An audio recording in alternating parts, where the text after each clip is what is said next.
5 seconds. Start.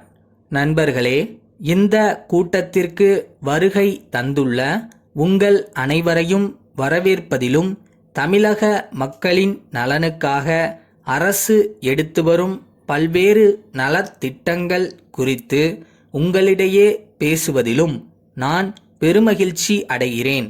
மக்களின் இன்றியமையாத தேவைகளில் ஒன்றான வீட்டு வசதி என்பது அடிப்படை தேவை மட்டும் அல்லாது சமூக பொருளாதார வளர்ச்சியிலும் ஒரு முக்கிய அம்சம் ஆகும்.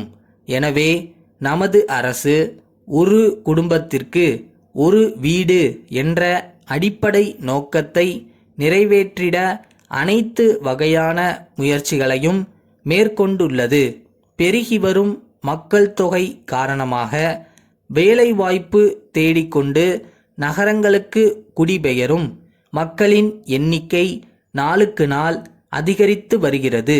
அத்துடன் மாறிவரும் சூழலுக்கு ஏற்ப வீடுகளை அமைத்து கொள்ளும் தேவையும் ஆவலும் மக்களிடம் அதிகரித்து வருகின்றபடியால் அனைத்து தரப்பினருக்கும் தேவையான வீட்டு வசதியை அளிப்பதற்கு அரசு பல்வேறு வகையான திட்டங்களை நடைமுறைப்படுத்தி வருகிறது. குறிப்பாக அரசு ஊழியர்களின் வீட்டு வசதி தேவையை பூர்த்தி செய்வதற்கு குறைந்த வட்டியில் கடன் வழங்கும் திட்டமும் நடைமுறையில் உள்ளது. மேலும் அரசு ஊழியர்களுக்கு வாடகை வீட்டு வசதியும் அரசால் செய்யப்பட்டு வருகின்றது. தற்காலத்தில் பல்வேறு பொதுத்துறை நிதி நிறுவனங்களும் வங்கிகளும் மிக குறைந்த வட்டி விகிதத்தில் வீடு கட்டவும் இருக்கின்ற வீடுகளை புதுப்பித்து கொள்ளவும் கடன்களை வழங்குகின்றன. எலி வலையானாலும் தனி வலை தேவை என்று மக்கள் எண்ணிய காலம் தற்போது மாறிக்கொண்டு வருகிறது. இதற்கு பல காரணங்கள் இருக்கின்றன. தனியாக ஒவ்வொருவரும் வீடுகளை கட்டுவது மிக அபரிமிதமான பொருள் செலவை ஏற்படுத்துவதாக உள்ளது. இது தவிர பாதுகாப்பின்மையும் மற்றொரு காரணமாகும். மக்கள் தொகை பெருகி கொண்டே இருக்கிறது.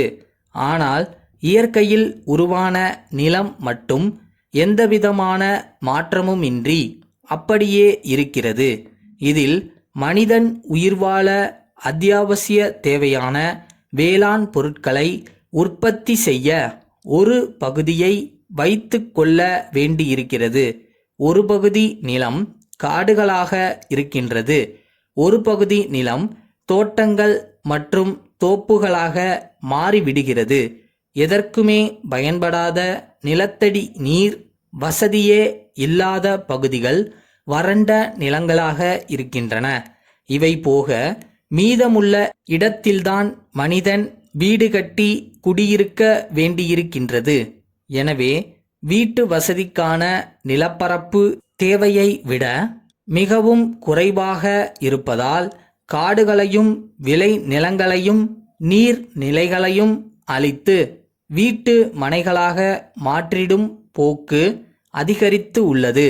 இது மனித இனத்திற்கே பாதகமான ஒரு போக்கு என்பதை அனைவரும் உணர வேண்டும்.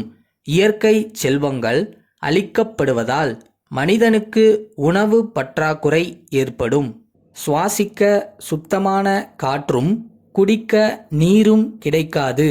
கால்நடைகள் தீவனம் இன்றி நீரின்றி அழிந்துவிடும். இவற்றையெல்லாம் ஓரளவு உணர்ந்தே மனிதர்களில் பெரும்பாலானோர் தனி வீட்டில் வசிப்பதே சிறப்பு என்ற எண்ணத்தை கைவிட்டு அடுக்குமாடி வீடுகளை கட்டத் தொடங்கினர். மன்னர் குடியிலிருக்கும் பாமினி உர ஆலை பொது மேலாளர் திரு கணேசன் கோமல் தேரடி தெருவில் உள்ள தேவி கூட்டமைப்பின் உரிமையாளருக்கு எழுதிய கடிதம். அன்புடையீர், எங்கள் தொழிற்சாலையில் இருந்து தங்களுக்கு அனுப்பிய 400 மூட்டைகள் யூரியா உரம் தங்களுக்கு வந்து சேர்ந்திருக்கும் என நம்புகிறோம். அவை வந்து சேர்ந்ததற்கான ஒப்புதல் கடிதத்தை உடனடியாக அனுப்பி வைப்பதுடன் விவசாயிகள் மத்தியில் அதற்கு ஏற்பட்டுள்ள வரவேற்பு குறித்தும் தெரிவிக்க கேட்டுக்கொள்கிறோம்.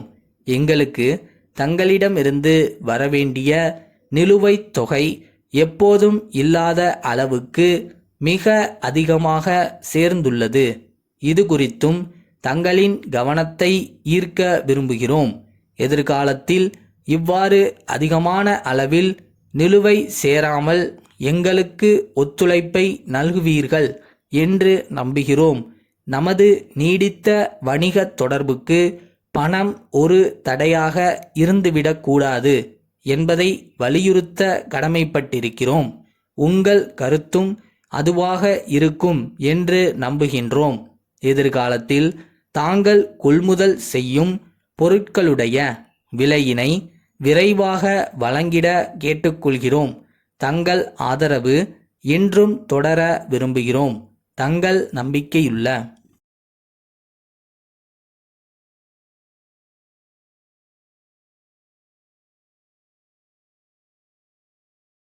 நாளை என்றும் நம் கையில் இல்லை, நாம் யாரும் தேவன் கை பொம்மைகளே.